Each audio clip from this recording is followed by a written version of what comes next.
एक सवाल का आप जिक्र कर रहे थे बायोलॉजी में कि अगर ये टेस्ट सीरीज में नहीं आता तो किसी भी कीमत पर मेरा सही नहीं होता। Yes sir.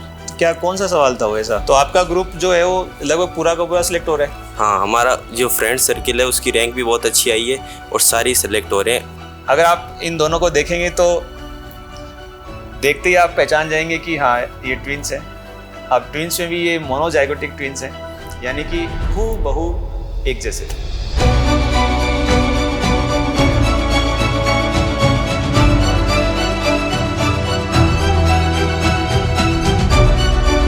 नमस्कार, मैं पीसीपी सीकर से डॉक्टर राकेश रुहेला और आज हम इंटरव्यू करेंगे नीट 2025 की उन दो होनहार शख्सियत का जिन्होंने अपनी शानदार रैंक से ना सिर्फ अपने पेरेंट्स का, अपने गांव का नाम रोशन किया है, बल्कि पूरे देश में पीसीपी का नाम रोशन किया है, सीकर का नाम रोशन किया है।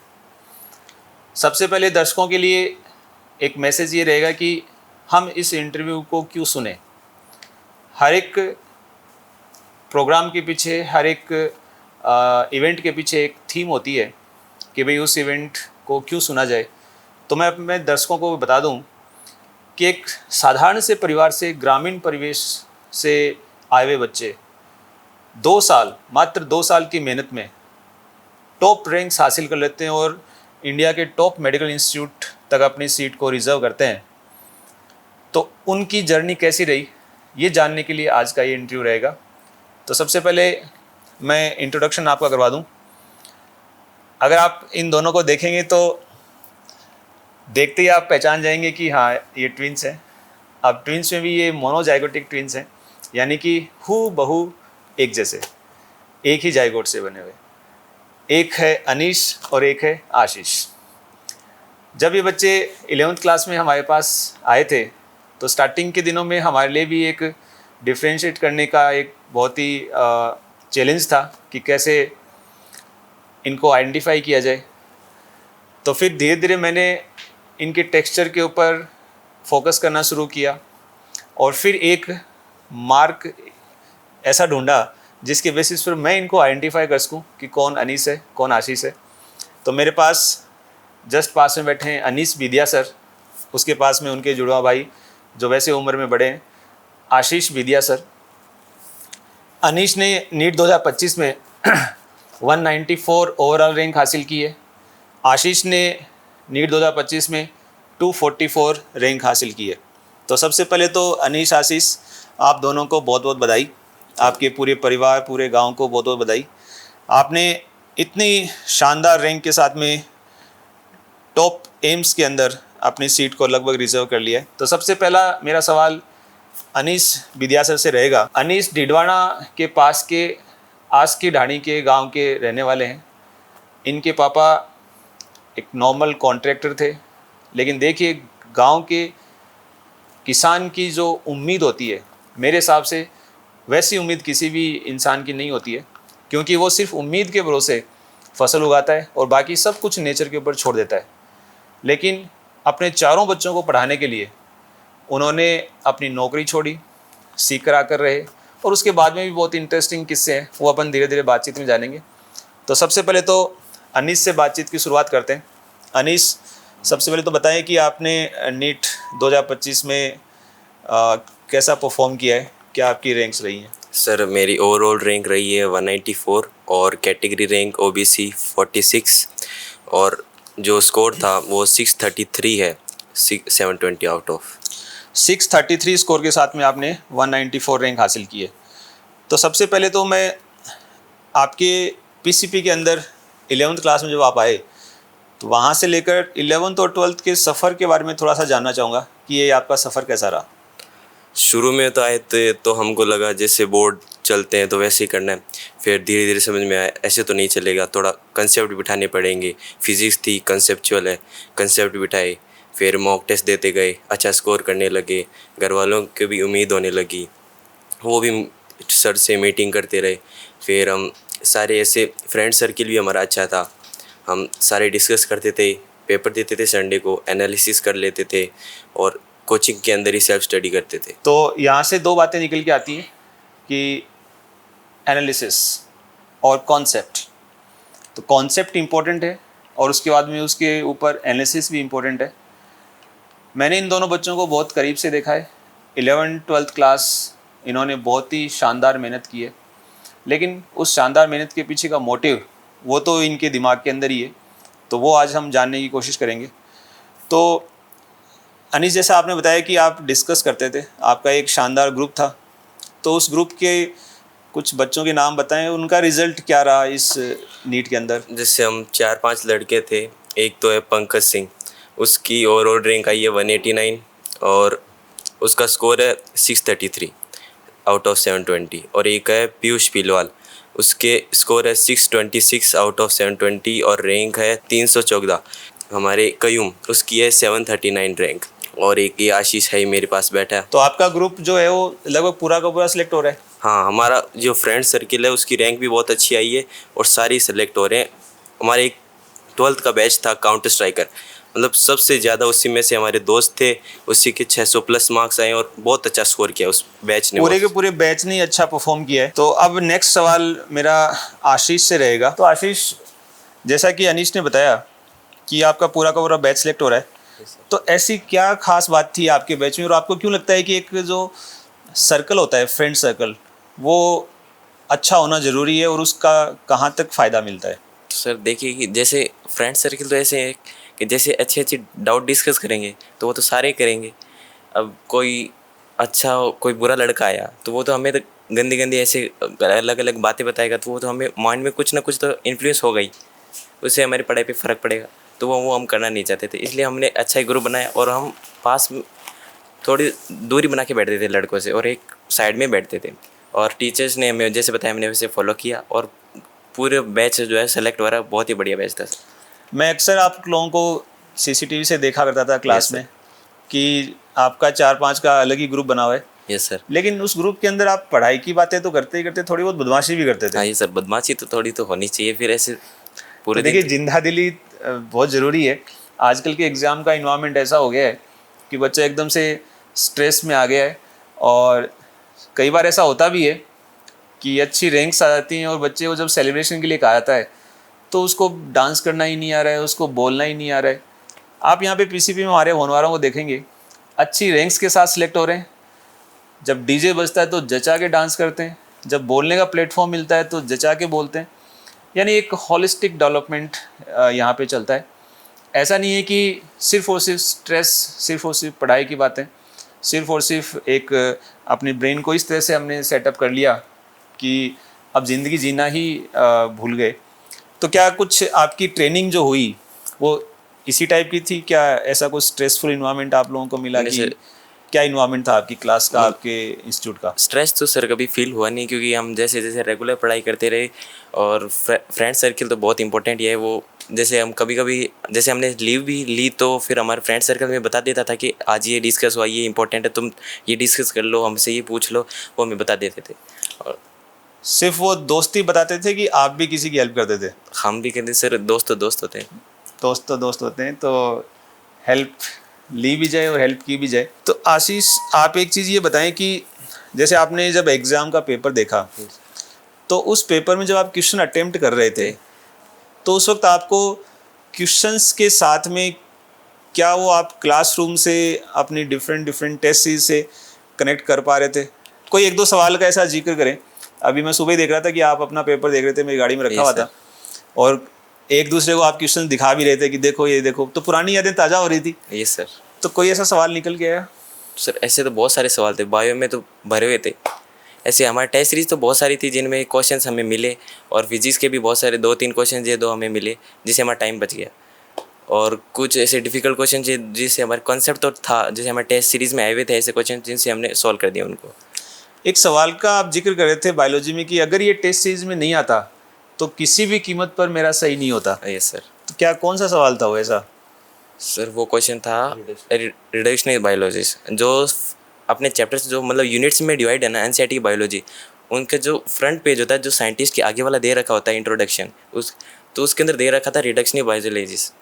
तो उसके बारे में उन्होंने पूछ भी लिया, वो हम ध्यान भी नहीं देते, लेकिन हमारी टेस्ट सीरीज इतनी अच्छी थी कि उनमें उन्होंने क्वेश्चन डाल दिया, और एक बार नहीं बार बार डाला उस क्वेश्चन। देखिए, नीट एनसीईआरटी को बहुत ही डीपली फॉलो करती है, और ना सिर्फ एनसीईआरटी का कंटेंट, उसकी समरी, ना सिर्फ उनके लास्ट के क्वेश्चन, इवन स्टार्टिंग में जो साइंटिस्ट के इंट्रोडक्शन है और उससे पहले भी एक जनरल इंट्रोडक्शन है जहाँ पर जो पॉइंट लिखे हैं उनसे भी पीसीपी ने अपनी टेस्ट सीरीज के अंदर क्वेश्चंस बनाए और वो क्वेश्चन एग्जाम के अंदर भी आए तो बच्चों को टाइम काफ़ी उसको, क्योंकि देखा हुआ क्वेश्चन होता है तो खटाक से अपन उसको टिक कर देते हैं। तो ये टेस्ट सीरीज की, और इसके अलावा कितनी टेस्ट सीरीज, क्योंकि नॉर्मली जब हम एडमिशन के टाइम लोगों को बताते हैं कि इतने टाइप की टेस्ट सीरीज चलती हैं तो बिलीव नहीं करते कि इतने टेस्ट हो सकते हैं क्या। तो आप थोड़ा सा टेस्ट सीरीज के बारे में बताएं कि सर हमें खुद को पता नहीं चलता था हम दिन में कितने टेस्ट देते हैं। आते थे टेस्ट देते थे, आते थे उठते थे सोते थे, टेस्ट बस टेस्ट टेस्ट टेस्ट दिए थे हमने बस। और टेस्ट सीरीज़ की तो नाम याद नहीं रहते, ये टेस्ट आ गया, वो टेस्ट आ गया, ये टेस्ट आ गया, बस टेस्ट। लास्ट में मुझे याद आ रहा है कि आपको एक शेड्यूल बना के देना पड़ा था हाँ कि आज इस तारीख को इतने टेस्ट हैं। वो शेड्यूल क्या था, उसके बारे में थोड़ा बताएं दर्शकों को। वो सर सुबह से लेकर शाम तक है कि तुम्हें क्या क्या, तुम्हें कितनी बजे से कितनी जगह पढ़ना है, क्या कौन सा टेस्ट है। जैसे सुबह उठे और सुबह यहाँ से तुम्हारी सेल्फ स्टडी लगेगी, उस रूम में फिक्स है तुम्हारा, उसी में तुम्हें आना है, एब्सेंट नहीं रहना है। और टेस्ट होते थे, टेस्ट दिए बस। अनिस क्लास के अंदर तो अच्छी पढ़ाई हुई जी सर। लेकिन अगर हम उसको घर पे जाके और अच्छा फर्निश नहीं करें तो उससे क्या नुकसान होगा, या फिर क्लासरूम स्टडी से काम चल जाता है? क्या सेल्फ स्टडी या फिर घर पे जाके पढ़ाई करना ज़रूरी है? वो तो बहुत ज़्यादा ज़रूरी है सर। क्लास वो तो स्टडी है ताकि आपकी कंसेप्ट बैठ जाए। अगर आप घर पे जाओगे उसको वापस देखोगे कि ऐसे पढ़ाया, फिर उसके आपको क्वेश्चन प्रैक्टिस भी बहुत ज़्यादा ज़रूरी है। आपको वैसे क्वेश्चन मिल जाएंगे, बहुत ज़्यादा ज़रूरी है। क्वेश्चन प्रैक्टिस तो कंपलसरी है, कोई भी टॉपिक हो, चाहे बायो हो, केमिस्ट्री हो, फिजिक्स हो, सिर्फ क्लास से काम नहीं चलता। सेल्फ स्टडी बहुत ज़्यादा ज़रूरी है। आपका सेल्फ स्टडी का पैटर्न क्या रहता था? सेल्फ स्टडी हम, जैसे मैं बताया, पंकज, पीयूष, हम 4-5 थे। हमको एक अलग रूम दिया था हमारी कोचिंग के अंदर ही। हमारे ये सर, हम सीसीटीवी कैमरे से हमें देखते रहते हर समय। अगर हम बातें भी करते तो फ्लोर इंचार्ज आ जाता था, बातें नहीं करनी है, हमें बोल देते थे ठीक। हम फिर वापस पढ़ाई पे लग जाते। हम जैसे ही पढ़ लिया, हमें शेड्यूल दे रखा था, पढ़ाई इतनी बजे तक करनी है, फिर आपका कंपलसरी है तो टेस्ट देना ही है। फिर उसका रिजल्ट भी लग जाता था, फिर हमको एनालिसिस भी करते थे। मुझे याद आ रहा है कि मैंने एक रूम के अंदर आप लोगों को शिफ्ट किया था। हाँ आप लोगों ने एक बार बदमाशी की थी कि हॉस्टल में रह के पढ़ाई करना शुरू कर दिया था। हाँ। और मुझे याद आ रहा था कि एक फैकल्टी मेंबर जिनकी हॉस्टल विजिट की ड्यूटी लगी हुई थी, वो आपको हॉस्टल से पकड़ के लाए थे कि आप 2-3 दिन से सेल्फ स्टडी में नहीं आ रहे। फिर आपको एज ए पनिशमेंट एक रूम में बैठाया था। हाँ। 3-4 दिन आप उस रूम में बैठे, फिर वहाँ से गायब हो गए और फिर मुझे आप अलग ही रूम में दिखाई दिए। इसके पीछे क्या लॉजिक था, ये अभी तक मेरे समझ में नहीं आया। तो चलो दर्शकों के साथ साथ मैं भी जान लेता हूँ सर कि कौन से रूम में थे और वहाँ से तीनों ही कैसे गायब हुए। पंकज भी आपके साथ था सर, वो धीरज भी आपके साथ था। हाँ, हम 3-4 लड़के थे उस रूम के अंदर। बस अब ये था कि नीट तो पास आ ही गया था, हमें ऐसा लग रहा था आ तो रहा है, लेकिन इतना ज़्यादा और कॉन्फिडेंस नहीं रखना चाहिए, हम पढ़ते रहना चाहिए। हम पढ़ते रहे, फिर 3-4 दिन हमें लगा हम पढ़ तो रहे। साथ वालों को भी थोड़ा थोड़ा उनको भी बता देते क्या ये आ सकता है, हम उनको भी बता देते, वो भी हमको बताते थे। लेकिन आपको ज़्यादा डिस्कशन नहीं करना है, खुद को ही ज़्यादा पढ़ना है। हम इसलिए वहाँ पे चले गए। हम बहुत सारे अच्छे अच्छे लड़के थे ना, वो स्ट्राइकर बैच था, उसमें बहुत ज़्यादा अच्छे लड़के थे। उनको मतलब बहुत ज़्यादा एक्सपीरियंस था, ये क्वेश्चन आ सकता है, ये आ सकता है, और वो हमें हर कंसेप्ट बता देते थे। अब क्योंकि हम तो 12th के साथ थे, हमें इतने पता नहीं था कि क्या क्या होता है। स्ट्राइकर बैच को सब पता होता है, उन्होंने हमको ऐसे बताया। फिर हमें लगा हाँ ये आ सकता है। फिर जैसे जैसे हमने ये बात की थी रिडक्शनिस्ट, बायोलॉजी, ये वाले क्वेश्चन, और 1-2-4 और थे केमिस्ट्री के अंदर, वो हम हमेशा डिस्कस करते थे। जैसे डाल्टन लॉ वो था कि किसको फॉलो नहीं करता, वो है गेलुसाक के लॉ को फॉलो नहीं करता। ये क्वेश्चन हम चाहे कुछ भी हो जाए हम हर दिन डिस्कस कर ही लेते थे, क्योंकि ये मोल वाले चैप्टर के अंदर डाल्टन के देर का इस पेज के ऊपर ये हम डिस्कस कर ही लेते थे। सबको बता दिया था, शायद तक सबका ही सही होगा हमारे फ्रेंड सर्किल में। देखिए डिस्कशन का ये फ़ायदा होता है कि पेज वाइज चीज़ें ध्यान है कि वो उस पेज के ऊपर लिखा हुआ है और बच्चा कितना कह सकते हैं कि सेल्फ विजिलेंट है। इन बच्चों को 3-4 बच्चों को अलग से रूम दिया था, लेकिन इन्होंने ये फील कर लिया कि चलो हम पढ़ तो रहे हैं, लेकिन एक इन्वायरमेंट का इफ़ेक्ट भी उसका भी फ़ायदा उठाना चाहिए। जहाँ पे बाकी और अच्छे बच्चे एक ग्रुप के अंदर पढ़ाई कर रहे हैं बड़े रूम के अंदर, तो ये भी चुपचाप वहाँ पे शिफ्ट हो गए और डिस्कशन किया। तो अनीश, आपने डिस्कशन को इतना अच्छा बताया, केमिस्ट्री का आप अच्छा डिस्कशन करते थे, तो उसका कुछ फ़ायदा मिला क्या? नीट में आपके कितने मार्क्स आए केमिस्ट्री में? केमिस्ट्री में 180 आउट ऑफ 180 मार्क्स है मेरे, और डिस्कशन को ही मेन मानता हूँ मैं तो। वो हमारे पूरे में से पूरे नंबर। आप सोचिए कि जिस पेपर को हम तूफान कह रहे हैं कि ऐसा पेपर कई सालों में नहीं आया, उस पेपर के अंदर भी केमिस्ट्री में 180 आउट ऑफ 180 मार्क्स ला रहा है बच्चा, तो देखिए कि आप उसकी तैयारी का लेवल क्या रहा होगा। और ये सारा का सारा इन्वायरमेंट का ही असर है। तो अनीश, आप विद्यासागर हॉस्टल में रूम नंबर 301 में रहे, दोनों एक ही रूम में रहे। एक बार मैंने आपका रूम विजिट किया था, वैसे तो कई बार किया था, लेकिन जब मैंने रूम विजिट किया तो आप मुझे सोते हुए मिले थे। तो आपका क्या दिनचर्या क्या थी हॉस्टल के अंदर, और हॉस्टल लाइफ क्यों इम्पोर्टेंट है? क्या एक बच्चे को हॉस्टल लाइफ में, जैसा कि अपन ने स्टार्टिंग में डिस्कस किया था कि पिताजी ने बच्चों की पढ़ाई के लिए सीकर में मकान ले लिया 60 लाख रुपीज़ खर्च करके, और उसके बाद में उन्होंने हॉस्टल लाइफ की इम्पोर्टेंस को समझा। सीकर में मकान होते हुए, सीकर के अंदर कोचिंग में पढ़ते हुए भी बच्चों को इंस्टीट्यूट के हॉस्टल में रखा, ताकि उनका टाइम वेस्ट नहीं हो, ताकि उनको एक अच्छा माइक्रो इन्वायरमेंट मिले, ताकि उनकी पढ़ाई को और अच्छी ग्रूमिंग मिले। तो आप अपने पापा के इस डिसीजन को कितना सार्थक मानते हैं?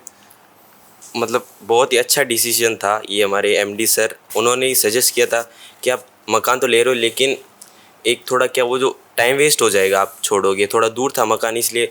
लेकिन एमडी सर ने बोला अगर आप हॉस्टल में रखोगे, इनके अंदर मैच्योरिटी आएगी कि कैसे संभालना होता है, खुद को कैसे डेवलप करना होता है, कैसे डिसीजन लेना होता है, सब। मतलब आप हॉस्टल लाइफ बहुत ज़्यादा ज़रूरी है। मैच्योरिटी तभी आती है जब आप हॉस्टल लाइफ में रहते हो, और मतलब सब कुछ सीख जाओगे आप।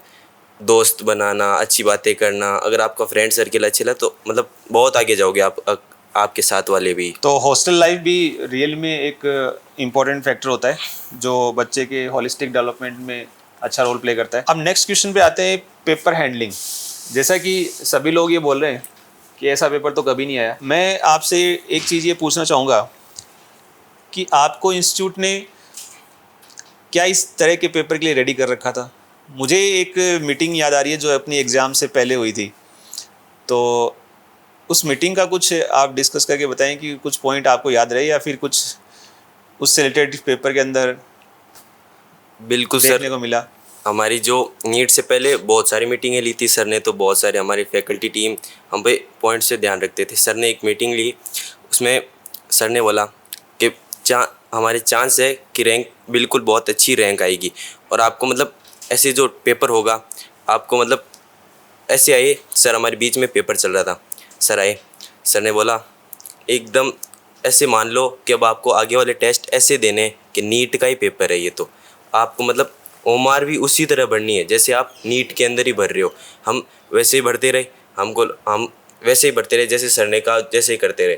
फिर हमें राकेश सर ने बोला कि और जैसे देख लो कि पेपर आपको कैसे सॉल्व करना है, ये क्वेश्चन आ गया तो ये ऐसे टिक करना है। मतलब देखते रहे फिर बस। और देखिए, मन में सच्चाई हो और हौसलों में जान हो तो ऊपर वाला भी आपके विचारों के अंदर वो चीज़ ला देता है जिसके लिए आप आगे जो भी हर्डल्स आते हैं उनके लिए तैयार होते हो। मुझे याद आ रहा है कि इनकी जो एग्ज़ाम से पहले लास्ट मीटिंग थी उसके अंदर एक पॉइंट ये डिस्कस हुआ था कि इंसान दुखी तभी होता है जब उसकी एक्सपेक्टेशंस हाई होती है। ये बिल्कुल बात कही थी कि हर दुख का कारण अपेक्षा ही होती है, एक्सपेक्टेशन ही होती है। अगर कोई माँ बाप अपने बच्चे से 1000 रैंक की एक्सपेक्टेशन रख रहा है और उस बच्चे की अगर अंडर 500 या अंडर 200 रैंक आ जाए तो कितने खुश होंगे वो माँ बाप। वो देखिए, अगर आप सोच के एक्सपेक्टेशन मतलब अच्छी रखनी चाहिए कि ऐसे नहीं कि आप फर्स्ट रैंक की एक्सपेक्टेशन रख रहे हैं, फिर आपको दुख का कारण ही डेफिनेटली दुख का कारण ही बनेगी वो। तो try for the best and ready for the worst.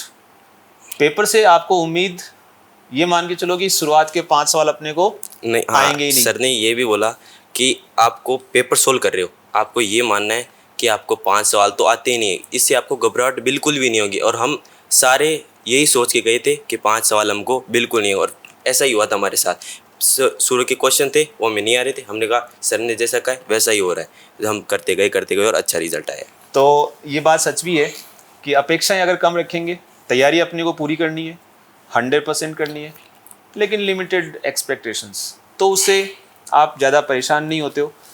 ये पेपर ऐसा था जिसके अंदर सिर्फ और सिर्फ उसको हैंडल करने का तरीका अगर आपको आ जाए तो फिर आप इसके अंदर अच्छा स्कोर कर सकते हो। और पीसीपी के सभी बच्चों ने बहुत स्मार्टली इस पेपर को हैंडल किया और खूब गजब की रैंक्स पीसीपी से लाइन से आ रही हैं। फैमिली बैकग्राउंड पे चलते हैं, थोड़ी सी पर्सनल क्वेश्चंस पे चलते हैं। तो दोनों जैसे कि जाइगोटिक मोनोजाइगोटिक ट्विंस हैं और इनको आइडेंटिफाई करना मुश्किल रहता है। तो मैंने इनका आइडेंटिफाई करने का एक तरीका खोजा जब ये ओवरड्राइव प्रोग्राम में मेरे से मिलने आते थे। अब इन्हीं बच्चों से पूछना कि बेटा तुम बताओ, ये मुझे नहीं लगा कि ठीक रहेगा। थोड़ा बच्चों को भी लग सकता है कि फिर सर हमें पहचान ही नहीं पा रहे तो हमारा क्या ध्यान रखेंगे। तो मैंने इनके फेस को अच्छे से रीड किया और इनके फेस पर एक कट का निशान है। आशीष के फेस पर है, अनीस के फेस पे नहीं है। तो मैंने इस चीज़ को ऐसे याद किया कि ये कट का निशान मुझे देखना है और अनीस के नाम में एन आता है, अनीश यानी नहीं, तो इसके चेहरे पे कट का निशान नहीं है। तो मैं इस चीज़ से इन दोनों को आइडेंटिफाई करता हूँ। तो आशीष तक पहुँचना चाहेंगे। आशीष, कोई ऐसा किस्सा जिससे मतलब तुम्हारे ट्विंस के होने की वजह से तुम लोगों ने इसको थोड़ा वो इन्जॉय किया हो? कभी इसका पेपर उसने दे दिया हो, आपने दे दिया हो, कभी क्लास स्विचिंग कर ली हो? हाँ सर, स्कूल में तो ऐसे हम करते थे, जैसे कि बदमाशियाँ करना, तो कंप्लेन तो डेली आती थी पापा कभी के पास। बदमाशी आपने की हो, पिटाई इसकी हो गई हो, ऐसा कुछ हुआ है कभी? ऐसा तो हर रोज होता था पापा। हर रोज होता था? हर रोज होता तो मार कौन खाता था ज़्यादा? था। मार तो यही खाता था। ये खाता था? मैं तो- बदमाशी आप करते थे? हाँ। अच्छा ये पापा का लाडला, मैं मम्मी का लाडला। अच्छा अच्छा। तो डिपार्टमेंट अलग अलग बना के थे। ये सर, तो 10th तक की स्कूलिंग में क्या टीचर्स को कुछ परेशानी होती थी? टीचर्स को सर और बहुत उसको किस तरह से हैंडल करते थे? जैसे मैंने हैंडल करने का तरीका ढूंढा आपका। सर वो तो हमें एक सेक्शन में रखने नहीं देते थे और पहचान ही नहीं पाते थे वो। सर इतने साल हो गए फिर भी वो हमें पहचान नहीं पाते थे, इसलिए हमें अलग अलग सेक्शन में बिठाते थे। और कभी हम छुट्टियां मार लेते तो भी ये मेरी क्लास में जाके बैठ जाता था और हमें प्रेजेंट लगा देता था। स्कूल वालों ने सेक्शन नहीं अलग अलग रखे कि एक सेक्शन में रहेंगे तो कन्फ्यूजन रहेगा, तो अलग अलग सेक्शन में रखा जाए। जैसा कि अभी मैं इनसे बातचीत कर रहा था कि बेटा छुट्टियों में क्या किया, तो आप देखिए कि सिंप्लिसिटी क्या होती है। नीट जैसे प्रेस्टिजियस एग्ज़ाम के अंदर इतने शानदार रैंक लेने के बाद भी ये बच्चे अभी खेत के अंदर काम कर रहे थे। अभी अनीश मुझे बता रहा था कि उसे देखो हाथों में छाले हो गए, घर वालों ने पट्टियाँ रुकवाई। तो क्या वास्तव में, मुझे तो यकीन नहीं हो रहा है कि 7-7 सर। फुट लंबी पट्टी, 8-8 फुट सर। 8-8 फुट लंबी। बिल्कुल तो क्या क्या काम किया खेत के अंदर? सर, वो मेरी पिछले साल मेरी सबसे बड़ी दीदी उनकी शादी थी, ओके। तो उधर गाड़ी पार्किंग के लिए जगह नहीं थी। तो मेरे पापा ने क्या किया, उधर हमारे वो पहले थी वो पट्टियाँ, तो उनको निकाल दिया वहाँ से। तो वहाँ से जगह बना दी। इस साल हमें अब 2 साल तो खेती की नहीं क्योंकि हम थे नहीं, हमारा सपोर्ट भी चाहिए फैमिली को। तो इस साल हम चले गए वहाँ, तो इस साल हमें जाते ही काम पे लगा दिया। काम पे लगा दिया। तो और उन्होंने क्या ये देखा नहीं कि भाई एम्स जाने वाले बच्चे हैं, कोई आपके ऊपर नहीं दया सर। रहम कुछ नहीं किया? नो सर, अभी भी हम तो उनके लिए वही हैं जो पहले थे। अभी वही है। तो simplicity is the best policy. और ऐसे ही गुदड़ी के लाल जो हैं वो ज़मीन से जुड़े हुए, खेतों में पट्टियाँ रुपा रहे हैं, तार कसवा रहे हैं, हाथों में छाले हो रहे हैं, और यही हाथ आगे जाके बड़े बड़े ऑपरेशंस करेंगे, मेडिसिन्स दवाइयाँ लिखेंगे। तो फैमिली बैकग्राउंड के रिगार्डिंग आप अपने परिवार के बारे में बताइए कि कैसा परिवार के अंदर माहौल रहा और उससे कहाँ तक आपको सपोर्ट मिला? क्योंकि मेरे हिसाब से एक बच्चे की सक्सेस के अंदर उसकी फैमिली का बड़ा योगदान होता है। तो कैसा इन्वायरमेंट था घर जी में? बिल्कुल सर, परिवार का बहुत बड़ा योगदान होता है। जैसे मेरे पापा बहुत सपोर्टिव हैं ऐसे, और हमें किसी भी काम के लिए से मना नहीं करते थे, बोलते थे ये पढ़ लो, हाँ कुछ भी पढ़ लो, पर सक्सेस होना बिल्कुल बहुत ज़रूरी है। और जैसे मेरे पापा भी सक्सेसफुल मैन थे, तो वो चाहते थे कि हम भी सक्सेसफुल हों। और परिवार का बैकग्राउंड भी बहुत अच्छा है सर। जैसे मेरे चाचा भी बहुत बाहर काम करते हैं, और मेरे दादा तो नहीं, पर दादी भी चाहती थी कि हम डॉक्टर बने, कुछ पढ़े लिखे तो आगे जाएं, क्योंकि गांव में कोई है नहीं, गांव में कोई डॉक्टर नहीं है, सरकारी जॉब है नहीं, और गांव बहुत पिछड़ा हुआ है, ऐसे कुछ है नहीं। तो एक बच्चा फील करता है अपनी गांव के दर्द को कि वहाँ पे कोई सरकारी जॉब नहीं है, मैक्सिमम लोग प्राइवेट जॉब करते हैं। वहाँ से इतने बड़े सपनों के साथ में सीकर शहर आते हैं, सीकर में पीसीपी को चुनते हैं, और वहाँ के हॉस्टल्स को एंजॉय करते हुए 12th के साथ ही शानदार रैंक्स के साथ में सेलेक्ट होते हैं। तो ये उन माँ बाप का विश्वास है, पीसीपी के ऊपर उनका फेथ है, जिसको इन्होंने सफल किया, इन्होंने पूरा किया। तो एक बार फिर से दोनों बच्चों को बहुत बहुत बधाइयाँ। Thank you sir. आप टॉप रैंक्स के साथ में इंडिया के टॉप एम्स में जा रहे हैं। Thank you sir. और लास्ट में मेरा एक सवाल कि जो इस वक्त नीट का एग्ज़ाम देने वाले स्टूडेंट्स हैं वो आपका इंटरव्यू डेफिनेटली देखेंगे, बिल्कुल देख सर। रहे होंगे, तो उनके लिए दो दो लाइन में क्या मैसेज रहेगा कि नीट 2026 को क्रैक करने के लिए क्या कहीं पर कोई परिवार का बैकग्राउंड या फिर कोई पर्सनल प्रॉब्लम बीच में आती है, या फिर अगर ठान लो तो हो सकता है? सर देखो, पर्सनल प्रॉब्लम तो हमारे भी आई थी, जैसे दीदी की शादियाँ भी आई, हमारे चिकन पॉक्स भी हुए, जिसके कारण एक एक महीने तो हमारे ऐसे ही ख़राब हो गए, और लास्ट में हुए थे, जैसे पहले भी नहीं, नीट के 1-2 महीने पहले ही हुए थे हमारे चिकन पॉक्स। एक महीना इसका ख़राब हुआ, एक महीना मेरा ख़राब हुआ। जनवरी के आसपास शायद जनवरी के आप लोग हाँ, जनवरी बीच के में गायब आसपास, रहे थे। हाँ। तो जनवरी के आसपास देखिए वहाँ पे बोर्ड का प्रेशर भी है, हाँ सर, बोर्ड का भी बोर्ड बहुत का भी pressure। है। अच्छा, आप लोगों ने जेई का एग्जाम भी दिया है? ये सर जेई का भी दिया, उसमें जेई के आपका क्या स्कोर रहा है? 98.2% है सर। 98.2% 2। जेई में रहे। हाँ, अनीश? मेरी थी 98.14 परसेंटाइल। और उस वक्त आप चिकन पॉक्स के शिकार भी थे, उसके हाँ। आसपास ही लगभग? हाँ, जनवरी में ही जेई मेंस का फर्स्ट अटैम्प्ट था, और हमारी टेस्ट सीरीज़ ऑल इंडिया थी, वो 26 जनवरी को शुरू हुई। मैं 27 जनवरी को ही घर निकल गया था, क्यों, मेरे वो चिकन पॉक्स हो गया था इस वजह से, और फिर मैं बहुत दिन ख़राब हुए घर पे, क्योंकि चिकन पॉक्स में पढ़ाई तो होती नहीं है। बहुत बढ़िया। तो आप दोनों ही लगभग सिमिलर मार्क्स के साथ में टेस्ट, यहाँ पर पीसीबी में टेस्ट देते थे, उसमें भी इनके मार्क्स लगभग सिमिलर रहते थे। हॉस्टल में ये खूब बदमाशियाँ करते थे, खूब इनकी अच्छी मॉनिटरिंग की गई।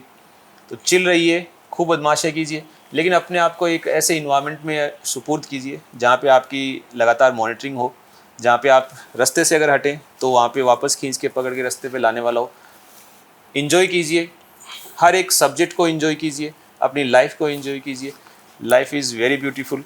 अक्सर मेरा क्लास में स्टेटमेंट होता है कि life is very beautiful, but वहाँ तक आप मेडिकल कॉलेज तक आप पहुँचो, IITs तक आप पहुँचो, उसके बाद में शानदार लाइफ आपका वेट कर रही है। तो सभी दर्शकों से एक बार पुनः आभार इस इंटरव्यू को देखने के लिए, और सभी सिलेक्टेड बच्चों को, उनके पेरेंट्स को बहुत बहुत शुभकामनाएं। एक बार आप पीसीपी विजिट कीजिए, यहाँ के सिस्टम से आप जुड़ के देखिए, और उसके बाद में हम ये आपसे वादा करते हैं कि एकदम से स्ट्रेस फ्री इन्वायरमेंट में जो आपका कैलिबर है, उस कैलिबर को इस तरह की रैंक्स में कन्वर्ट करने की जिम्मेदारी हमारी रहेगी। बहुत बहुत आभार, बहुत बहुत धन्यवाद, नमस्कार।